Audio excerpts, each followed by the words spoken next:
This conference will now be recorded. अद्य मंगलवासरः अथवा बहुमवासरः ज्येष्ठ कृष्ण चतुर्थी दिनांक 9 जून 2020 चरक सूत्रस्थान अध्याय 24 शंखं चक्रं जलौकां दशतमृतघटं चारुदोर्भिश्चतुर्भिः सूक्ष्मस्वच्छातिरुद्यां शुकपरिविलसन् मौलिमं भोजनेत्रं कालाम्भोदोज्ज्वलाङ्गं कटितटविलसच्चारुपीताम्बराढ्यं वन्दे धन्वन्तरिं तं निखिलगदवनः प्रौढधामाग्निलीनं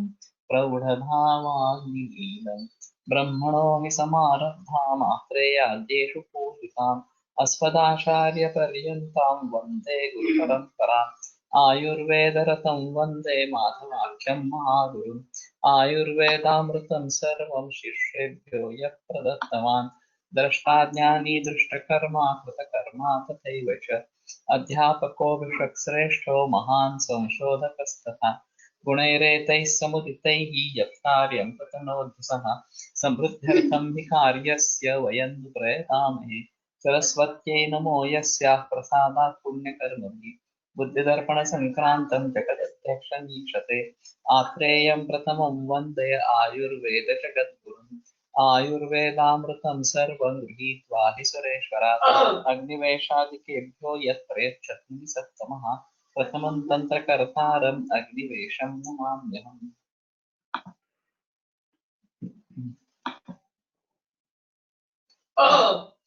सत्तानल्पद्रुताभाषं चलस्खलितचेष्टितं विद्यात्मात् वातमदाविष्टं वृक्षश्रावारणाकृतिं सक्रोधपरुषाभाषं सम्प्रहारकलिप्रियं विद्यात्पित्तमदाविष्टं रक्तपीतासिताकृतिं स्वल्पासंपद्धवचनं तन्द्रालस्य समन्वितं विद्यात्कफमदाविष्टं पाण्डुं प्रध्यानतत्परं सर्वाण्येतानि रूपाणि सन्निपातकृते मदे। तर्हि त्रिषु मदेषु कानि लक्षणानि भवन्ति? वातजमदे कानि भवन्ति, पित्तजमदे कानि भवन्ति, कफजमदे कानि भवन्ति, एवञ्च सन्निपातकृते मदे कानि लक्षणानि भवन्ति एतद्विषये विवरणम् अत्र कृतमस्ति। यथा मया उक्तं मध्यपदाकृति तावत् सुस्पष्टा, किन्तु अन्यैः भावैः यदि मदः जायते तर्हि तस्य ज्ञानं मना दुर्घटं जायते क्षाम्यति क्षिप्रं मदो मध्यमदाकृति। तर्हि यहाँ मध्यमदाकृतिः मदः सः जायते एवं क्षाम्यति च क्षिप्रम्,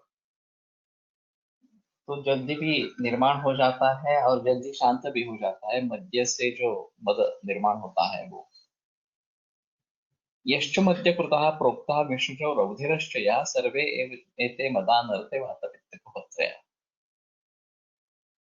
तो मध्य से होने वाला हो या विषज हो या रौधिर हो, रुधिर से रक्त से उत्पन्न होने वाला हो, ये सभी मद वात पित्त कफ ये तीन दोनों के दोषों के बगैर है ही नहीं। तो एक अहम चीज रहेगी कि इसमें विषज और रौधिर ये दो प्रकार के मद और बताए गए हैं मध्य के मद के अलावा।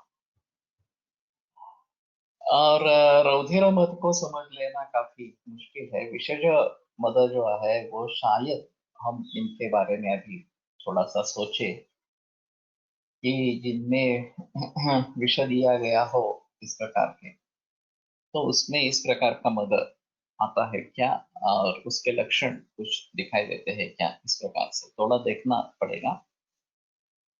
और रक्त की दुष्टि के कारण इस प्रकार का मद निर्माण होना ये भी एक चीज रहेगी।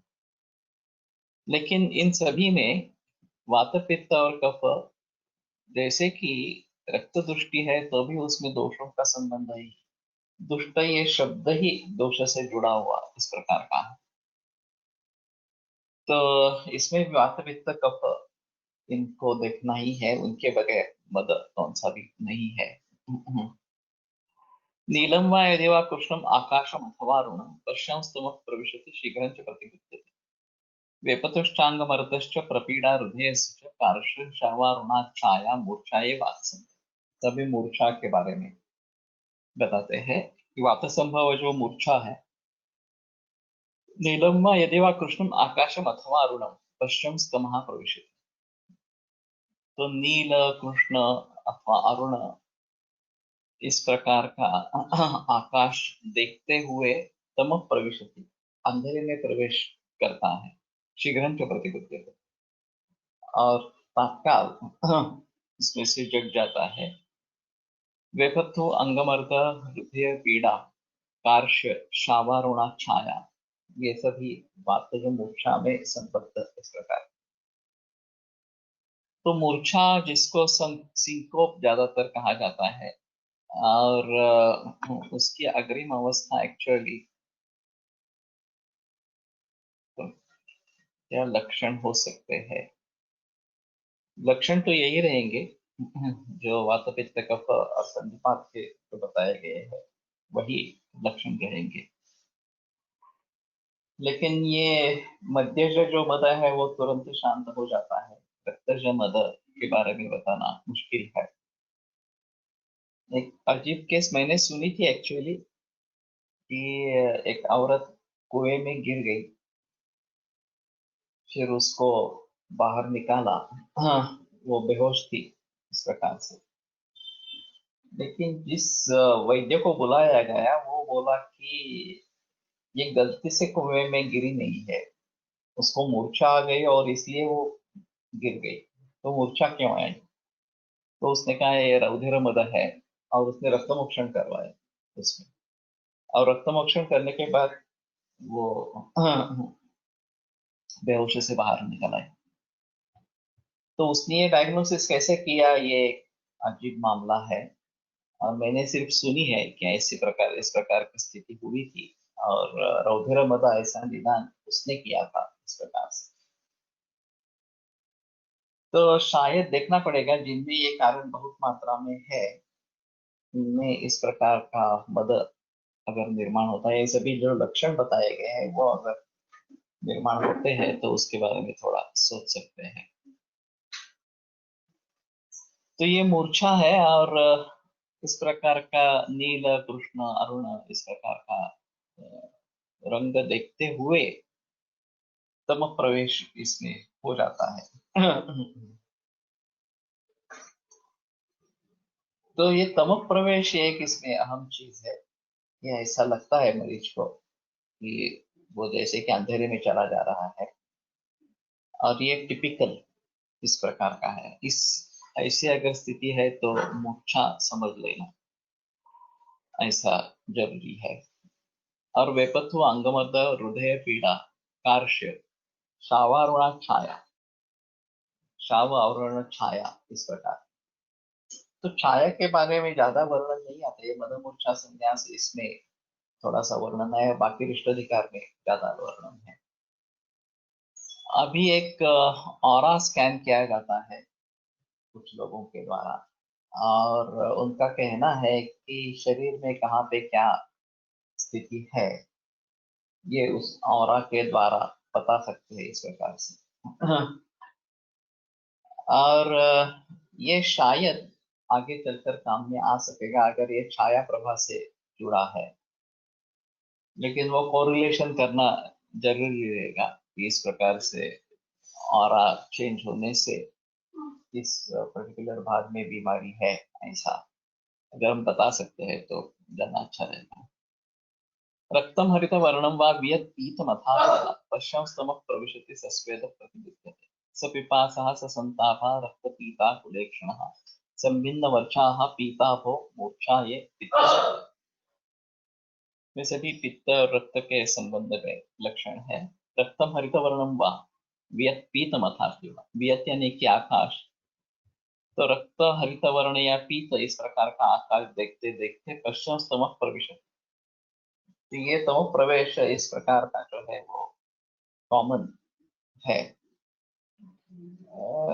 जब मैं छोटा था, मेरा टॉन्सिल था तो नहीं, मेरे ख्याल में दंतोत्पाटन हुआ था, और उसमें जनरल एनेस्थीसिया दिया था। तो क्लोरोफॉर्म देते थे उस समय में। और मुझे याद है कि मैं जोर जोर से घूमने लगा और फिर एक अंधेरे में चला गया और फिर आगे का कुछ कुछ पता नहीं था। तो ये मैंने खुद अनुभव किया है कि अपने ही आसपास घूमता रहा। मैं लेटा था और लेटते हुए भी घूम रहा था और फिर एक अंधेरे में प्रवेश कर रहा हूँ ऐसा मुझे प्रतीत हुआ। और फिर ये मूर्छा इस प्रकार की हो गई, जो एनेस्थीसिया जो है वो हो गया इस प्रकार का। तो ये भी एक बार देखने की जरूरत है कि ये किस प्रकार से काम करते हैं, एनेस्थेटिक ड्रग्स जो है वो। सस्वेदः प्रतिबुध्यते, और जब जाग जाता है तो पसीना आ जाता है। सपिपासा ससंतापा, पिपासा भी होती है, संताप भी होता है। रक्त पीता कुलेक्षण, रक्त पीतन आकुल ईक्षण, यानी कि नेत्र इस प्रकार के रहेंगे। हाँ। संभिन्न वर्षाः, तो वर्चो भेद इस प्रकार से। और पीताभा, जो पूरे बदन पर पीताभ छाया इस प्रकार का रहेंगे। मूर्छा ये पित्त संबंध। तो अभी जो मरीज लिखते हैं, मूर्छावस्था में भी कम हमारे पास आते हैं।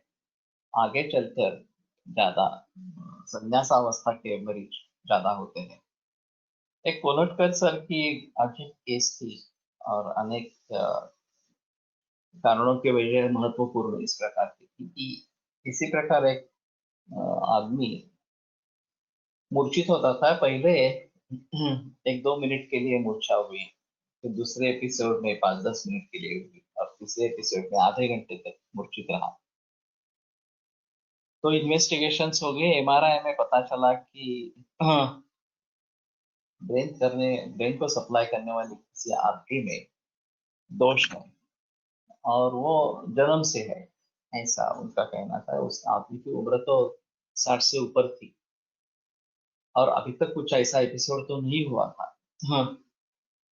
फिर उन्होंने कहा कि माल फॉर्मेशन ऑफ द आर्टरी है, तो आप रेडिएशन करवाएं।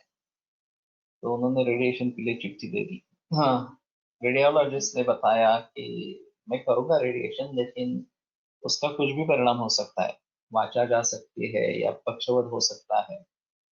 तो अगर आप तैयार है तो ही करेंगे, आप तैयार नहीं है तो नहीं करेंगे। तो वो उलझन में आ गए कि क्या करें। हाँ। तो किसी ने कोलटकर सर का जिक्र किया तो उनके पास आए।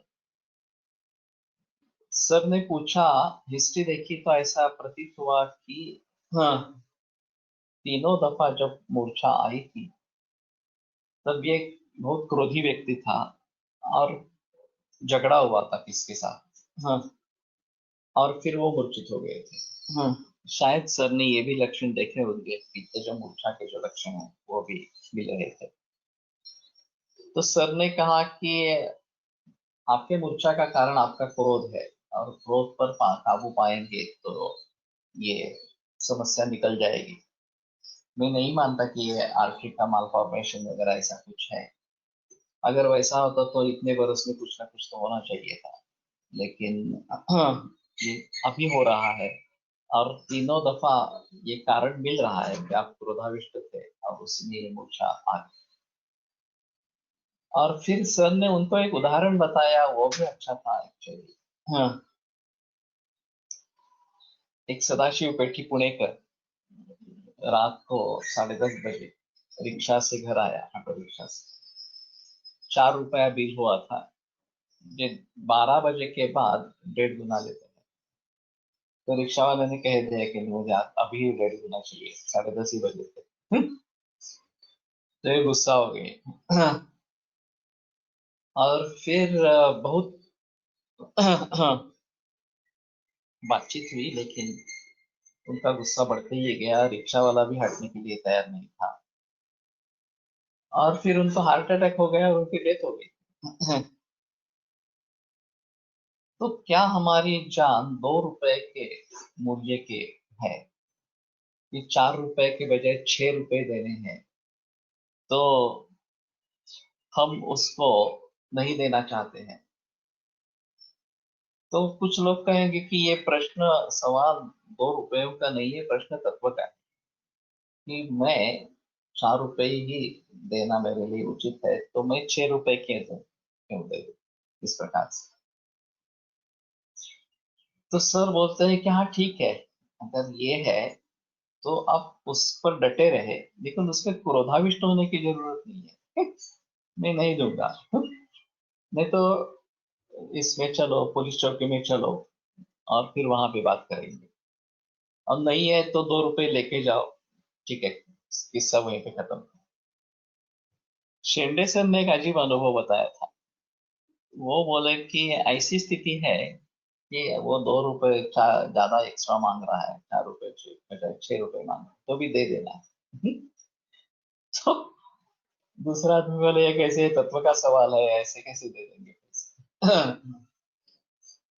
तो बोले ऐसा है कि तुम्हारे और उसके जन्म काल में थोड़ा ही अंतर है, पत्रिका अलग अलग है, इसलिए वो रिक्शा ड्राइवर बना और आप उसकी विधायक बनी। उल्टी पोजीशन होती कि तुम रिक्शा ड्राइवर बनते तो तुम क्या सोचते? इस प्रकार। तो ये एक अजीब चीज इस प्रकार की है। तो किस प्रकार से कैसे सोचना है, ये अलग अलग चीज रहेगी। लेकिन इस कहने का फायदा हुआ, उन्होंने गुस्सा छोड़ दिया, और फिर आगे ये तोहमत कभी भी नहीं, उस समय दवाई तो दी होगी सर ने, लेकिन फिर से एपिसोड हुआ नहीं। और शायद रक्तमोक्षण वगैरह भी सब ने किया होगा, अभी तो पता नहीं। लेकिन इस प्रकार से अगर गुस्सा यही कारण है, तो उसके बारे में थोड़ा सोचना पड़ेगा, और वो कैसे कंट्रोल करे उसको, ये सोचना पड़ेगा। मेघ संकाशम आकाशम आवृतम व तमोघनैः पश्यं स्तमः प्रविशति चिराच्च प्रतिलिप्यते। तो आकाश जैसे मेघ संकाश है, बादल ही है, आकाश है ही नहीं, या आवृतम व तमोघनैः, और काले घनों से ये आवृत हो गया है पूरा आकाश, इस प्रकार का। पश्यस्तमः प्रविशति, इस प्रकार के आकाश को देखते देखते तम में प्रवेश करता है, चिराच्च प्रतिलिप्यते, और दीर्घ काल के बाद उस वो जग जाता है। गुरुभिः प्रावृतैः अंगैः यथैर्वार्द्रेण चर्मणा,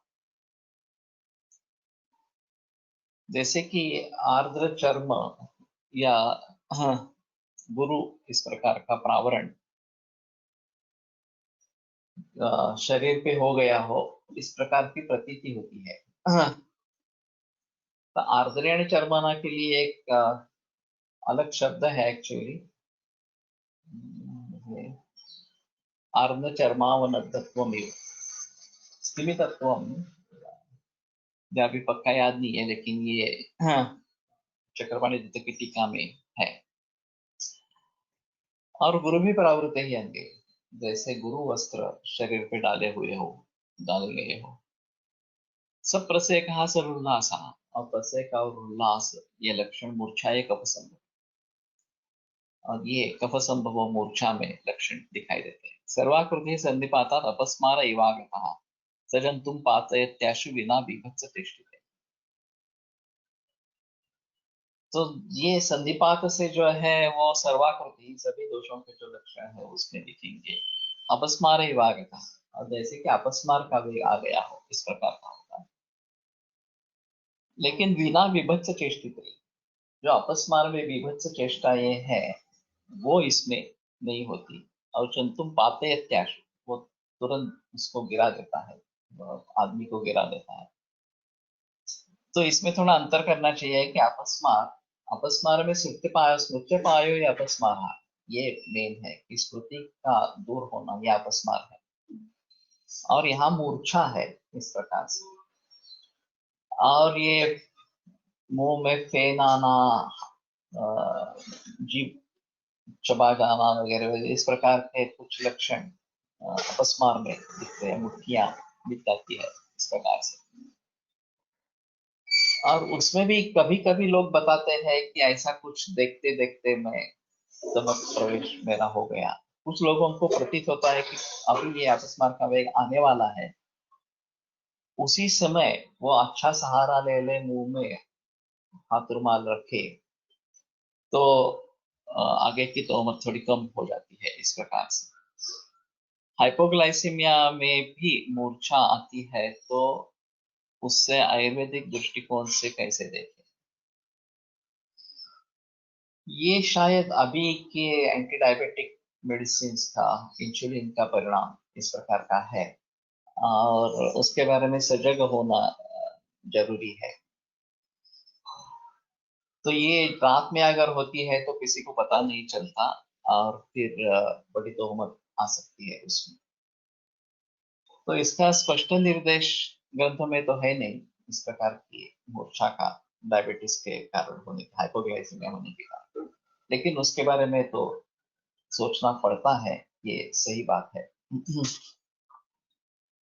मेरे पास दो इस प्रकार के घटनाएं हुई है। रात को 3 बजे कॉल आया था कि इसको समझ नहीं रहा है, थोड़ी बेहोशी जैसी है। एक्चुअली गर्भिणी अवस्था थी, हाँ, और छठा सातवां महीना चल रहा था। तो हम देखने के लिए गए, नजदीक ही थे घर से।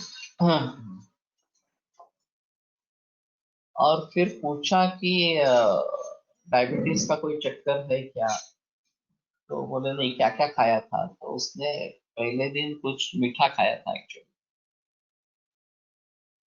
तो भी फिर भी स्वर्ण सूचक मधु के साथ दे दिया, ताप पे दिल वो दे दिया, और वो जग गई फिर से। सुबह शुगर की, तो पता चला शुगर बहुत लेस थी, कम थी। तो फिर मानसिक कारण थे उसके पीछे, उसके लिए दवा दी, और फिर आगे नौबत नहीं आई इस प्रकार से।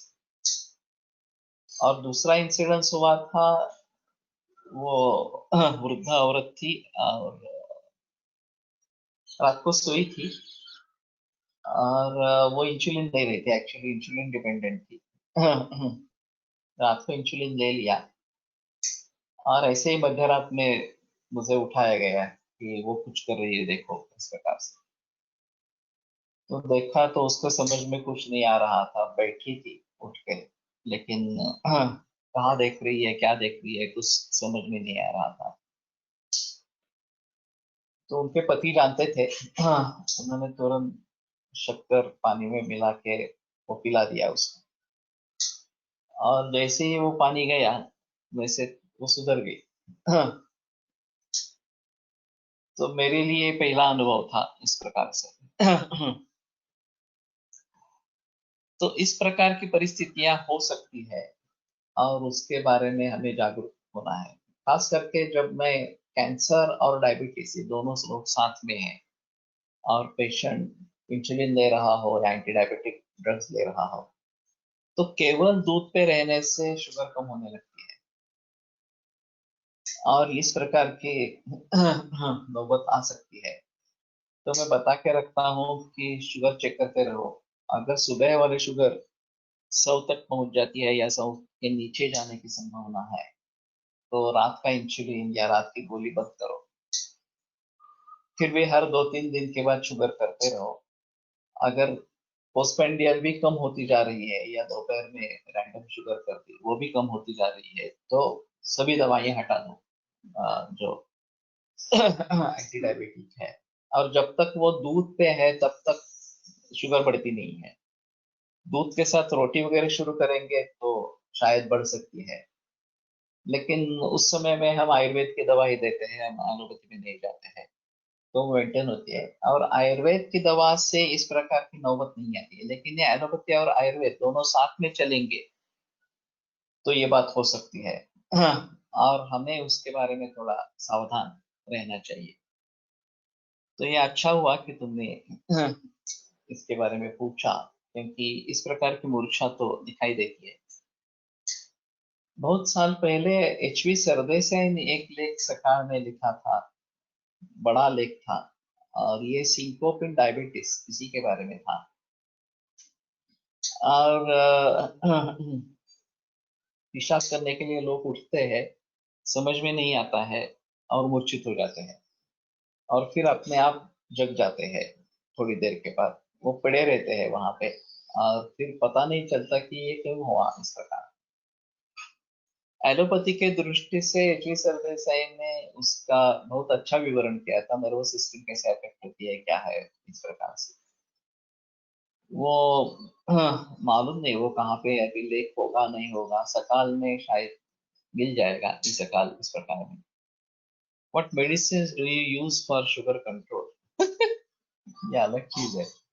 मेरी किताब है चालते बोलते शुगर फैक्ट्री, मराठी है, और थोड़ा जिक्र इसके बारे में डायबिटिक के पुस्तक में, अंग्रेजी पुस्तक में है, जो कैंसर, हार्ट डिसीज और डायबिटीज के बारे में। इसमें दो ही विचार रहते हैं, संतर्पण और अपतर्पण। और ज्यादातर जो मरीज चिंता से ग्रस्त है उनमें काबू पाना काफी मुश्किल होता है। बाकी लोगों में काबू पा सकते हैं, उसमें ज्यादा तकलीफ नहीं है। जो संतर्पणोत्तर डायबिटीज है उसको लंघन अपतर्पण करके उसके ऊपर अच्छा काबू पा सकते हैं। तकलीफ जो है वो स्ट्रेस इंड्यूस डायबिटीज, इसमें ज्यादा इस प्रकार की तकलीफ है और ये काफी दिक्कत वाली बात हो सकती है। हायपोग्लायसेमियाच्या रुग्णात दिसणाऱ्या मूर्छेला मूर्छा म्हणता येईल का, हा प्रश्नच वाटतो, कारण साखर एटसेट्रा दिल्यावर तो सर्वच सावध होतो, म्हणजे साखर एटसेट्रा खाण्या इतकं सावध असतो, तीव्र तिमिर म्हणावे। ये अभी अलग ही निदान हो सकता है, मूर्छा से रिलेशन में है, इसलिए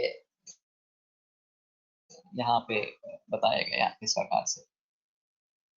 लेकिन ये बात सही है कि ये रक्त में शर्करा कम होने के कारण होता है।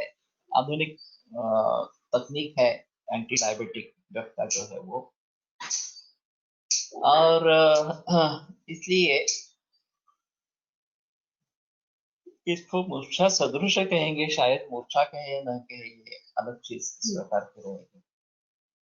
और दूसरी चीज ऐसी रहेगी कि जो सुवर्ण सूचक वगैरह ऐसा मैंने इस्तेमाल किया था, वो लाक्षणिक चिकित्सा इस प्रकार की, और उससे भी फायदा होगा हुआ।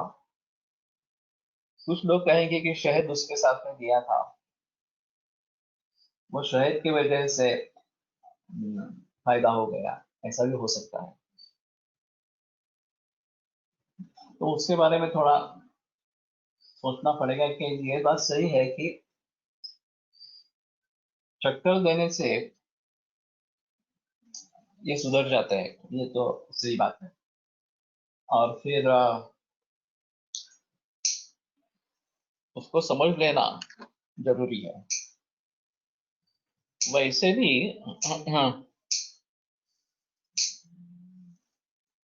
वो साउंड कम हो गया। नहीं, साउंड में तो कोई प्रॉब्लम है नहीं एक्चुअली। फिर से ज्वाइन करो। अपतर्पणोत्थ प्रमेह मध्ये लाईन ऑफ ट्रीटमेंट कशी असावी? संक्षेपतः क्रिया व निदान परिवर्तन, यही सबसे आम। चिंता छोड़ने के बारे में सीखे।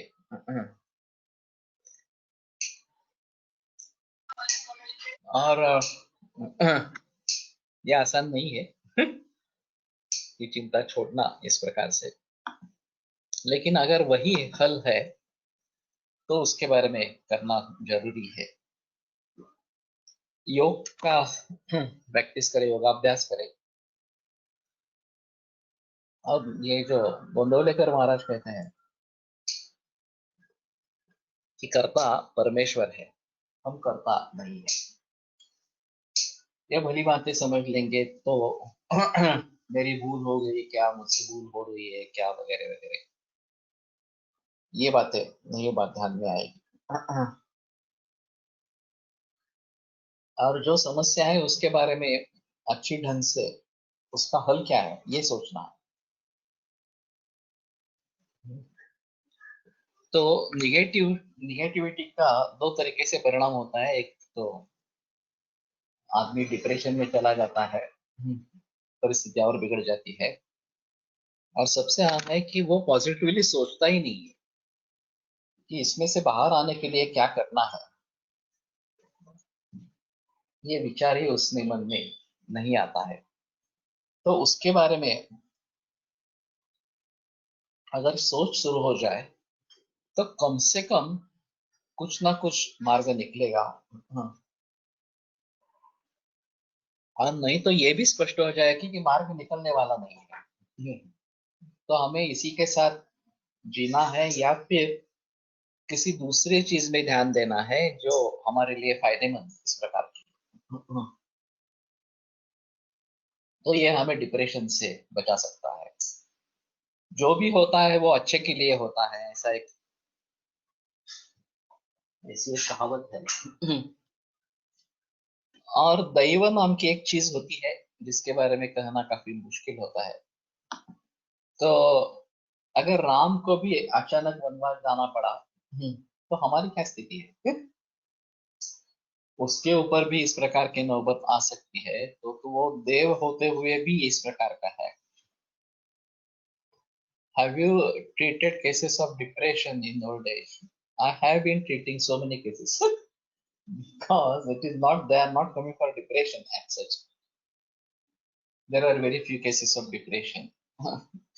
लेकिन कैंसर में डिप्रेशन इतना ज्यादा रहता है, केवल मरीज को ही नहीं, सभी लोगों को, सभी रिश्तेदारों को बहुत सारा डिप्रेशन होता है। मेरी किताब में इसके बारे में मैंने जिक्र किया है, कॉम्बैटिंग स्ट्रेस एंड डिप्रेशन, ये अंग्रेजी में है। सामना मानसिक ताण तणावाशी, ये मराठी में है। और उसके आगे जाकर फेसिंग डेथ, ये अंग्रेजी में लिखा है। और मृत्यूला सामोरे जाताना, ये मराठी में मैंने लिखा है। और ये बहुत अच्छा है, जो भी कुछ लिखा है, जिन्होंने कुछ पढ़ा है इसके बारे में, वो सभी बताते हैं कि ये बहुत ही अच्छा हुआ है इस प्रकार से। तो किसी न किसी तरीके से एक विशेष सर्कल सेट हो जाता है, दुष्ट चक्र सेट हो जाता है कि डिप्रेशन आता है, लक्षण बढ़ते हैं, रोग बढ़ता है, और फिर डिप्रेशन आ जाता है। इस प्रकार का एक विशेष सर्कल सेट हो जाता है। तो किसी भी चीज से थोड़ी राहत मिलती है तो हाँ, आशा जग जाती है कि कुछ हो सकेगा इस प्रकार।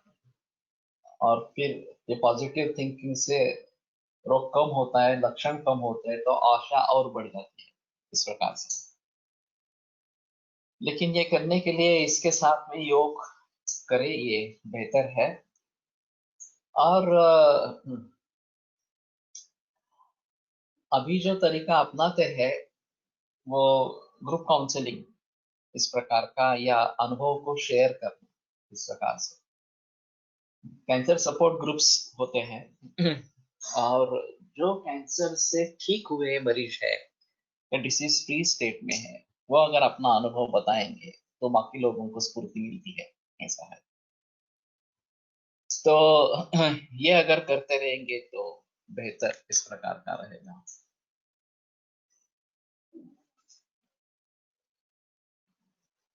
शुक्र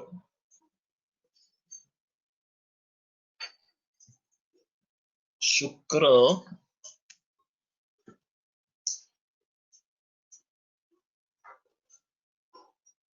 हाँ, शुक्रक्षयमध्ये धैर्य नाश, धैर्य चवन प्रीति, या शुक्र और ओज से ज्यादा संबंध है, प्रीति जो है से रिलेटेड है। और धैर्य ये शुक्र से संबंधित इस प्रकार का है। तो ये दूध और सुवर्ण सिद्ध दूध इसका इस्तेमाल करते रहते हैं। तो इसमें शुक्र और ओज दोनों बढ़ते हैं, और फिर उसका फायदा होता है। लेकिन जहां मानसिक कारण ही मूल है, वहां पे मानसिक स्थिति के लिए भी कुछ करना चाहिए, ये एक जरूरी इस प्रकार की बात है। तो इसके बारे में काउंसलिंग एक अहम चीज है। और वो अगर भली भांति कर पाते हैं तो उसका फायदा जरूर होता है। बहुत सारे मरीज ऐसे रहते हैं कि वो चाहते हैं कि आपसे मिले, और मिलने के बाद उन्हें राहत मिल जाती है। ये कैसा परिणाम हो सकता है? हम बताएंगे कि नहीं, हम कुरियर से दवा भेज देंगे, तो बोलते नहीं नहीं, हम खुद आते हैं और दिखाते हैं। और वैसे परीक्षण में ऐसा कुछ ज्यादा होता नहीं है, लेकिन उनसे बातचीत करना यही उनके लिए ट्रीटमेंट होती है, और ऐसे बहुत मरीज रहते हैं। तो ये एक अहम भूमिका है कि अगर आप उनसे बातचीत करेंगे, शायद रोग के बारे में ही बातचीत करेंगे, बाकी कुछ नहीं करेंगे, लेकिन फिर भी उसका असर अच्छा होता है, और लोग डिप्रेशन से बाहर आते हैं। ये काफी बार देखा गया है। Bhagavad Gita is a very good anti depression ग्रंथ, उसमें संदेह नहीं है। लेकिन ये भी चीज है कि भगवत गीता को भली भांति समझ पाना और उसका इस्तेमाल कर पाना, ये काफी अहम इस प्रकार की चीज है। जब मेरे 50 साल पूरे हुए थे, तो मैंने 2 दिन में भगवत गीता पूरी पढ़ी थी, मूल मात्र पढ़ी। लेकिन मैं अभी भी मानता हूँ कि एक बार मुझे फिर से पढ़नी है भगवत गीता। और एक कैंसर या डिप्रेशन वाले मरीज के लिए भी अच्छी है, उसमें संदेह नहीं है।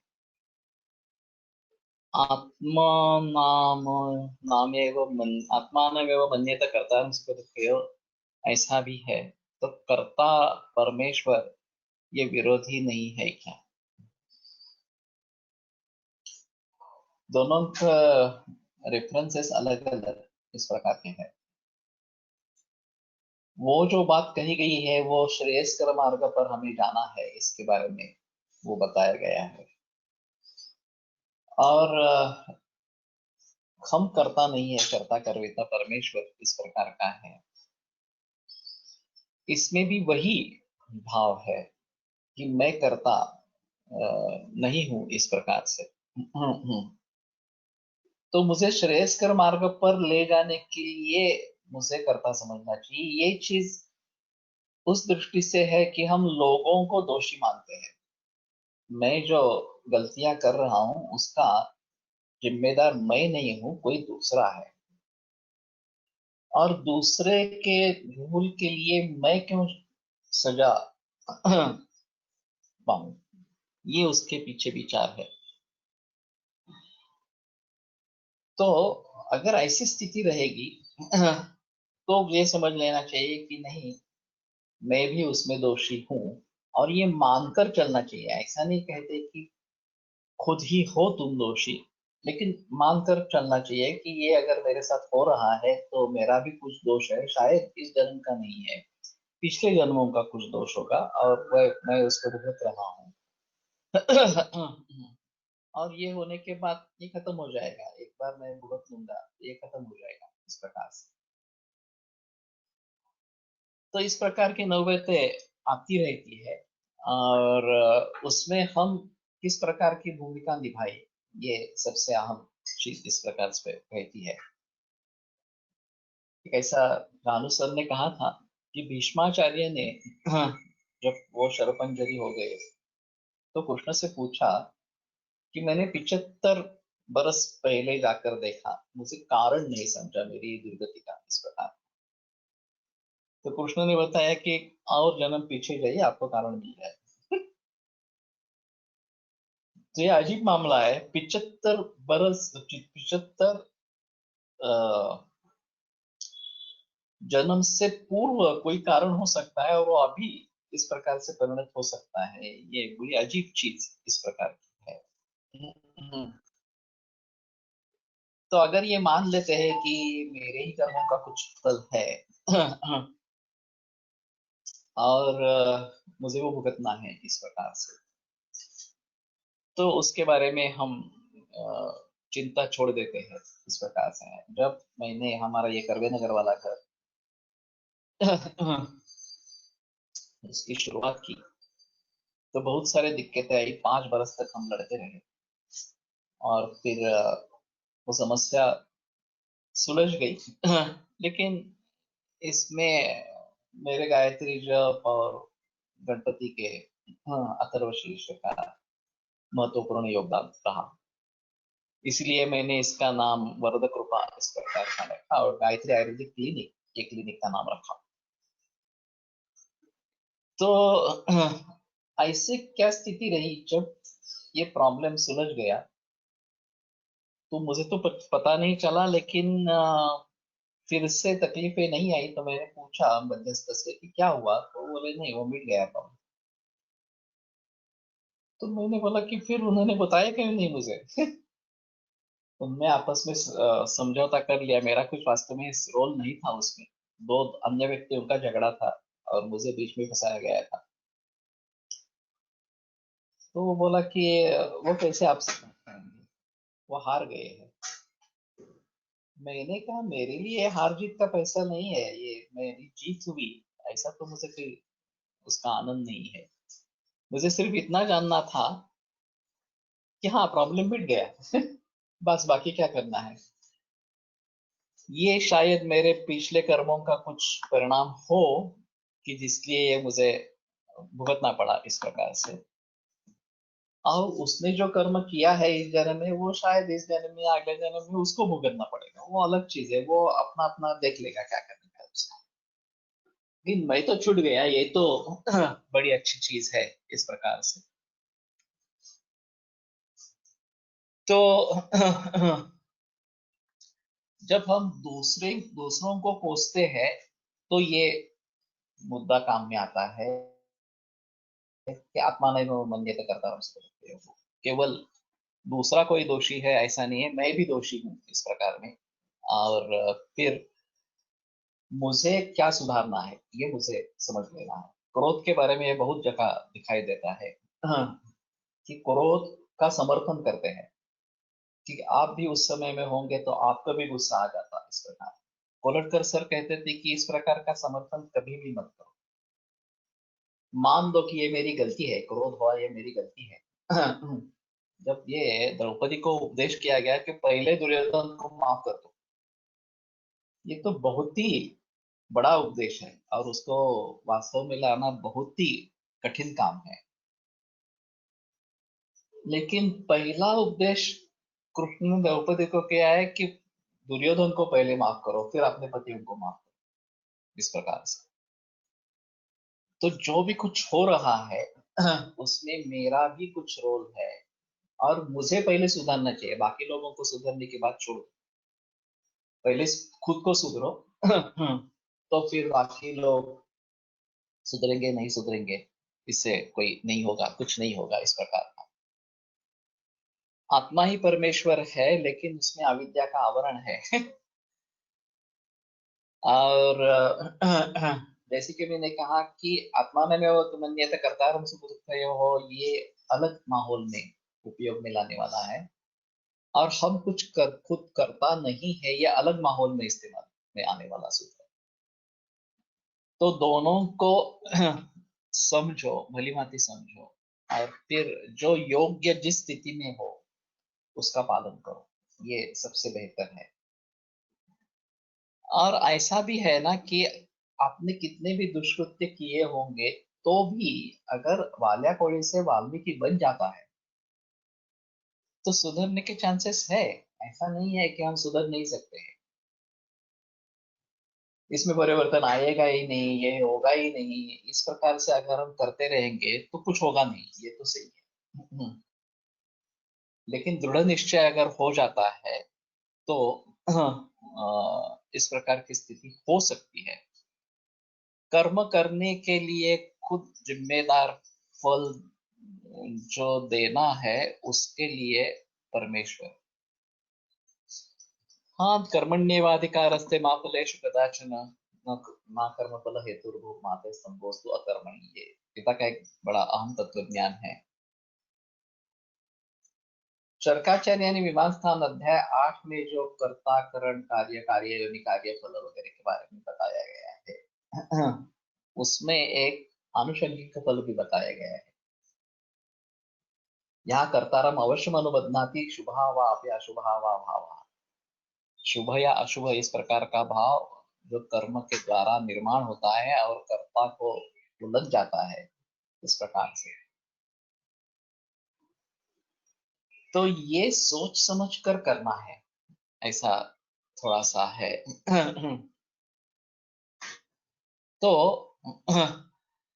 निष्काम कर्म योग बहुत डिफिकल्ट है, और सकाम जो करते हैं उसमें भी दो पार्ट्स हो सकते हैं। दूसरे का अकल्याण हो, दूसरे का नाश हो, इस प्रकार का भी हो सकता है। शत्रु का नाश हो, इस प्रकार का। मेरा भला हो, ये भी सकाम उपासना हो सकती है। और सभी का कल्याण हो, ये भी हो सकता है। जोजे वांछील तोतेला हो प्राणी जात, ज्ञानेश्वर जी ने जो कहा है। तो सभी के शुभ की कल्याण की कामना करना, ये सबसे अहम। सर्वे भद्राणि पश्यन्तु न कश्चित् दुःखं भाग् भवेत्। तो ऐसी स्थिति को हम पहुंचे कि दूसरों का द्वेष करके या दूसरों के बुरे के बारे में चिंतना छोड़ दो, ये पहली चीज है। अपनी भलाई के लिए सोचो, ये दूसरी चीज है। और सबकी भलाई के लिए सोचो, ये तीसरी चीज है। जब मैं अभी ये स्वदेश और पर्यावरण संवर्धक के बारे में बात कर रहा हूँ, तो पर्यावरण संवर्धक जो होगा वो सभी के लिए फायदेमंद। सभी जो प्राणी जात है, वनस्पति सृष्टि हो, प्राणी सृष्टि हो, मिट्टी हो, जल हो, वायु हो, जो भी है सभी के लिए फायदेमंद, सभी का कल्याण है। और हम सिर्फ ये पेस्टिसाइड्स वगैरह का इस्तेमाल करते रहेंगे तो शायद हमें कुछ देर तक मुनाफा मिलेगा, लेकिन उससे हानि भी बहुत हो रही है, सभी की हानि हो रही है।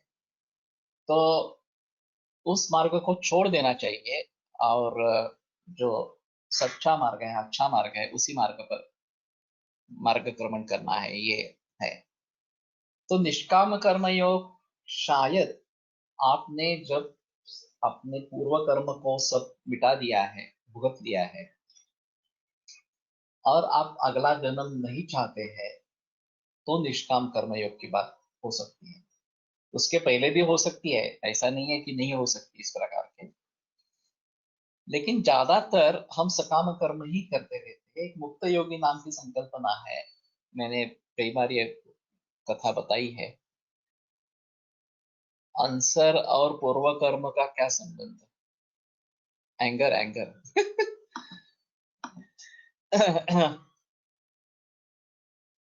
तो इसमें ऐसा है ना कि ये हमारी भूल है, ये समझ लेना चाहिए। गुस्सा करना ये हमारी भूल है। इमांस्तु धारयेत् वेगान् हितार्षि हितैषि प्रेत्य च यच्च लोभेर्षा द्वेष मात्सर्य रागादीनां जितेन्द्रिया। ये चरकाचर्य क्यों बताए, उदाहरणीय वे क्यों बताएंगे इस प्रकार? तो हमें भली भांति समझ लेना है कि हमारे हित में नहीं है, और शायद इस प्रकार का गुस्सा होना हमारे पूर्व जन्म से संबंधित हो सकता है, पता नहीं, केवल इस प्रकार से ही हो या नहीं हो। जिन लोगों ने बहुत कुछ भुगता है, उनके मन में इस प्रकार का क्रोध होना ये स्वाभाविक होगा थोड़ा सा, कि बहुत सारे वर्षों से जिन्होंने अन्याय सहन किया है, तो उनके मन में गुस्सा जाग जाता है, ये ठीक है। लेकिन मैंने एक मेरी काफी मुलाकातें इसके बारे में हुई है, मराठी में हुई है, हिंदी में हुई है, ऑडियो रिकॉर्डिंग से। तो गुस्से का इस्तेमाल करके हम तरक्की कैसे कर सकते हैं, इसके बारे में सोचना है।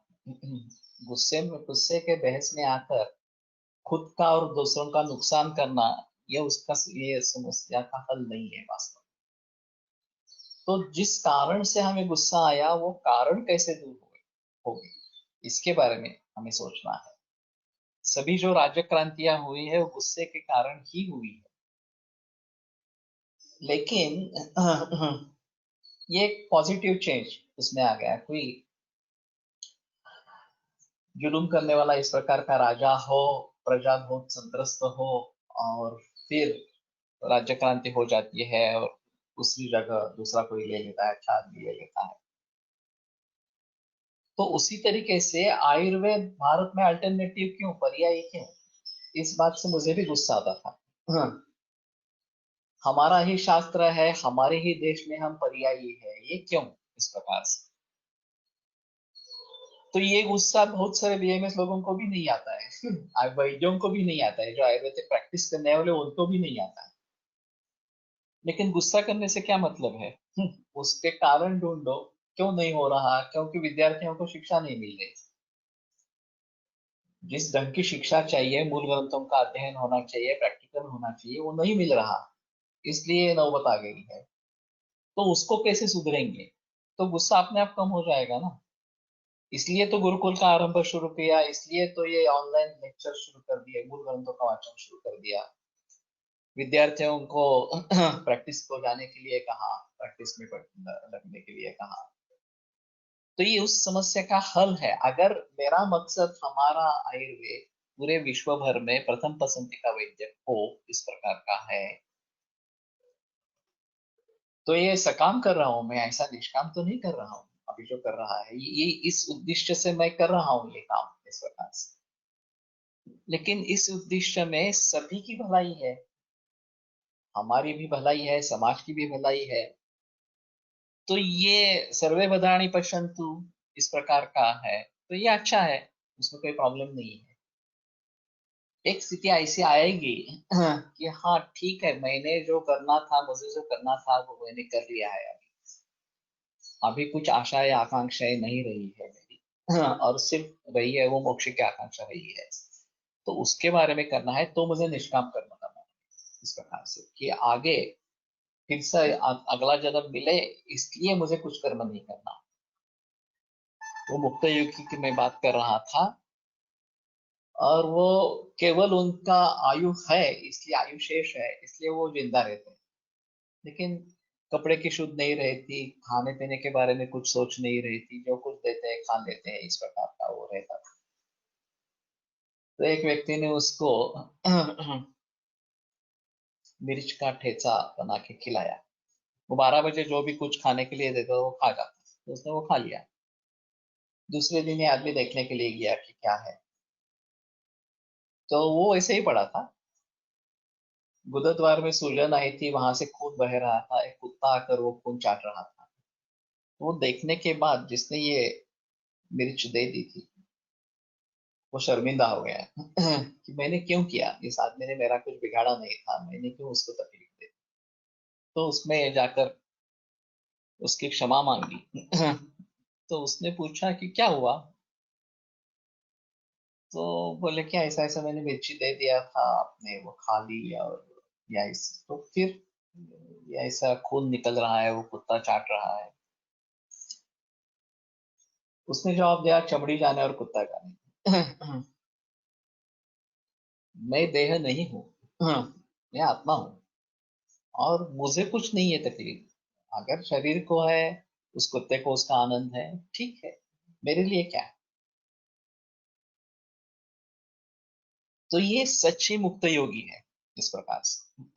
और उस अवस्था को पाना बहुत ही मुश्किल है।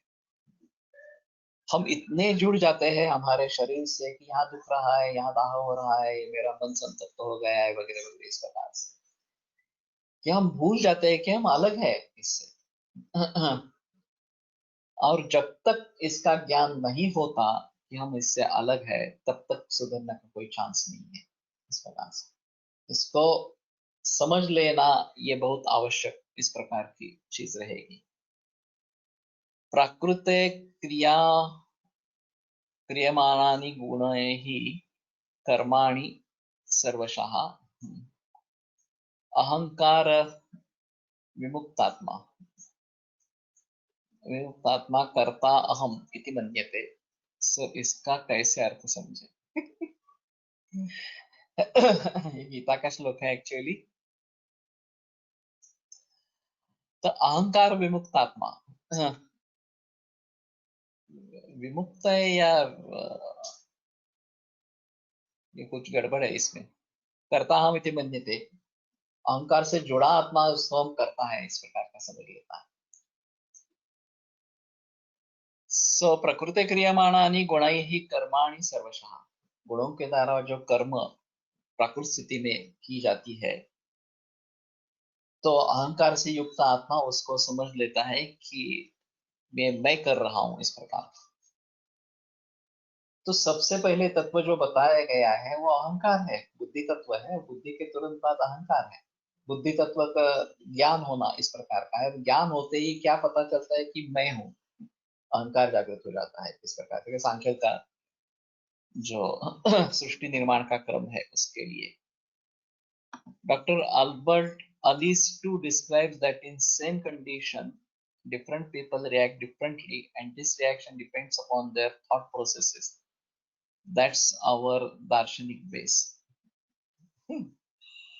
I don't know who is Dr. Albert Ellis and from what century he is. हमारा तो तत्वज्ञान बहुत ही पुराना है और बहुत विभिन्न तत्वज्ञान हमारे पास है। सभी के बारे में हम सोच सकते हैं। Can sakama karma with karma of good for all not lead you to moksha? नहीं लेगा। अगर सकाम कर्म से कर्म सिद्धि हो जाती है और एक सेटिस्फेक्शन हो जाता है कि आगे मुझे कुछ करना नहीं है, तो मोक्ष के लिए जा सकते हैं। जब तक आपके मन में कामना है, जातु कामः कामानां उपभोगेन शाम्यते, ये गीता का अहम वचन है। और चरक में भी लिखा है कि उपधातु परो हेतु दुख दुखाश्रय प्रधात आगे सर्वोपधानां से सर्व दुख व्यपोह। कोशकारो यथा अंशु उपादत्ते वद प्रधान उपादत्ते तथार्थ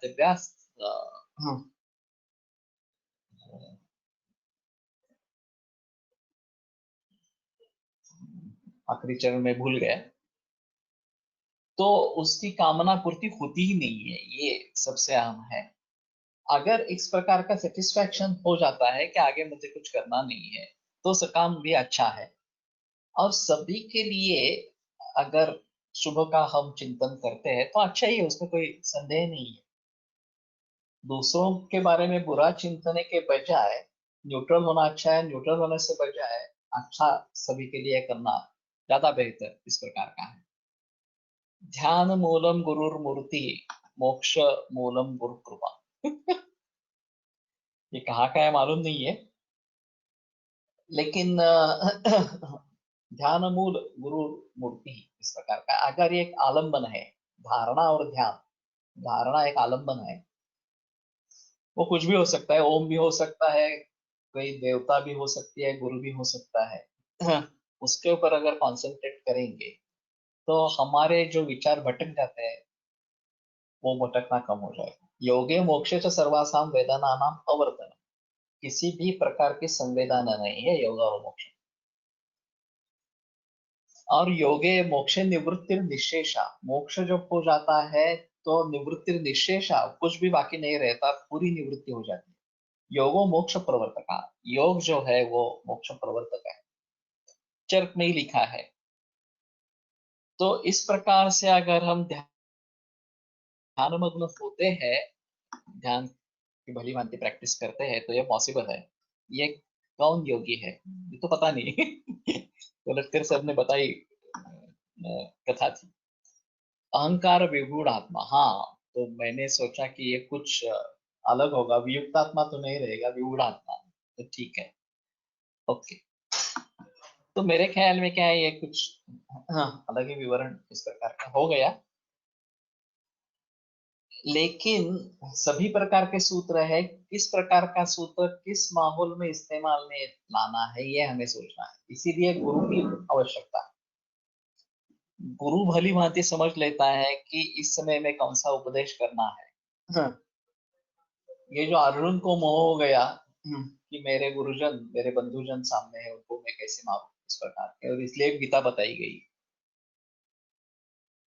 तो उस समय के लिए ये आवश्यक था कि मैं ही विश्व रूप हूँ।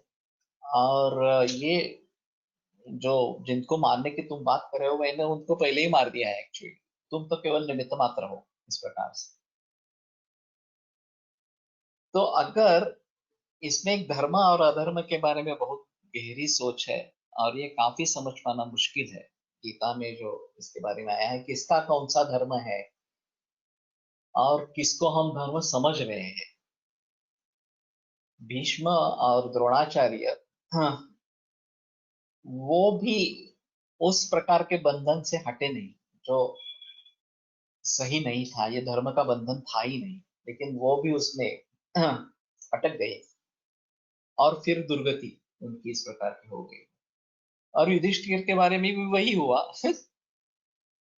1913 or 2000, a renowned American psychologist developed rational emotional behavioral therapy known for revolutionary work in modern psychotherapy. लेकिन मेरा तो कहना ये तो बहुत अद्यतन है।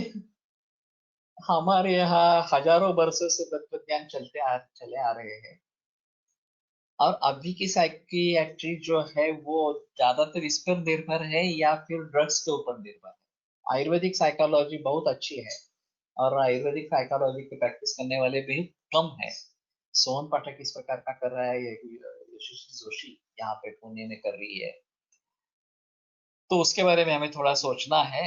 और हमारा ज्ञान बहुत अच्छा और प्राचीन इस प्रकार का है, तो ये करने की जरूरत नहीं रहेगी। ये शायद उन्होंने टेक्निक डेवलप किया होगा, ये अजीब चीज है, अलग चीज है, लेकिन वैसा टेक्निक हम भी डेवलप कर सकते हैं, उसमें कोई संदेह नहीं है। किस व्यक्ति को किस प्रकार से यो यथा परितुष्यति तन तथैव अनुवर्तित, आउट ऑफ प्रैक्टिस वर्ण वासंत मालती कोविड इम्यूनिटी के लिए कैसे बरते बरते क्या है, कर सकते हैं उसका इस्तेमाल। सुवर्ण वाली चीज इसमें इस्तेमाल में आती है, तो सुवर्ण वाले निवसन तो दे सकते हैं, उसमें कोई प्रॉब्लम नहीं है।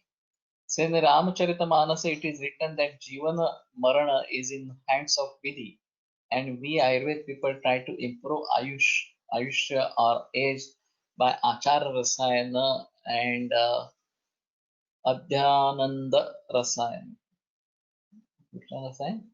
Therapy. How to justify?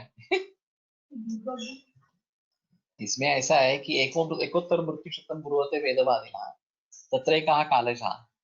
सो 101 मृत्यु होते हैं, उसमें एक ही कालज होता है, बाकी सब अकालज इस प्रकार के होते हैं, और उसी के लिए रसायन वगैरह का सभी का विधान है। जो निश्चित रूप से होने वाला है उसको हम टाल नहीं सकते हैं, लेकिन जो अनिश्चित है, तो दैवे पुरुष कार्य स्थित यस्य बलालो, तो चरक मीमांसा तीसरा अध्याय पढ़ो, तो उसमें काफी इसका समाधान हो जाए। ठीक है, अभी रुकते हैं। Many of the allopathic drugs for depression, suicidal tendency, that what can be done in that case. संक्षेपत क्रिया एवं निदान परिवर्तन, ये सबसे आम है। हमारा मतलब है शुद्ध चिकित्सा, जिसके दुष्परिणाम हो इस प्रकार की चिकित्सा नहीं लेनी है, और अगर लेनी पड़ती है तो उसके साथ में ये ओजोवर्धक वगैरह इस प्रकार का देना जरूरी रहेगा। कल मुझे शायद इसके बारे में नेट हाँ, कल मैं सासवड़ में जा रहा हूँ एक्चुअली, और मालूम नहीं, लेकिन मिलेगा नेट शायद, क्योंकि मैं साथ में लेके जाने वाला हूँ। अगर कुछ नौबत आती है मैं JSVC में पोस्ट कर दूंगा। आयुर्वेद प्रकांडो निगदित इह हि शल्यतंत्र प्रधानः शीर्षेभ्यः शाश्वतोऽयं निखिल जन कृपा व्याप्त चित्तेन येन आयुर्वेदस्य वाञ्छन् पुनरपि भुवने ताञ्च सुष्ठु प्रतिष्ठां श्रेष्ठं धन्वन्तरिं तं प्रणमति च सदा वैद्यवर्गो हि नूनम्। एंटी एपिलेप्टिक ड्रग से एट्रोफी होती है नहीं होती है मालूम नहीं, एक बार ढूंढ दो उसमें, लेकिन एल्यूमिनियम बर्तन के इस्तेमाल से तो होती है, ये प्रूव हुआ है। तो एल्यूमिनियम का बर्तन नहीं इस्तेमाल करना है। तो मूर्छा बद्दल बोलणार होता, नहीं मैंने नहीं बोला, मैंने कहा कि HV सरदेसाई ने एलोपैथी के हिसाब से उसके बारे में लेख लिखा है, तो वो अगर मिलता है तो देखो। अभी तो उसके बारे में बताना काफी मुश्किल है, लेकिन वो मैंने पढ़ लिया था, इतना ही है। तो यहाँ पे रुकते हैं।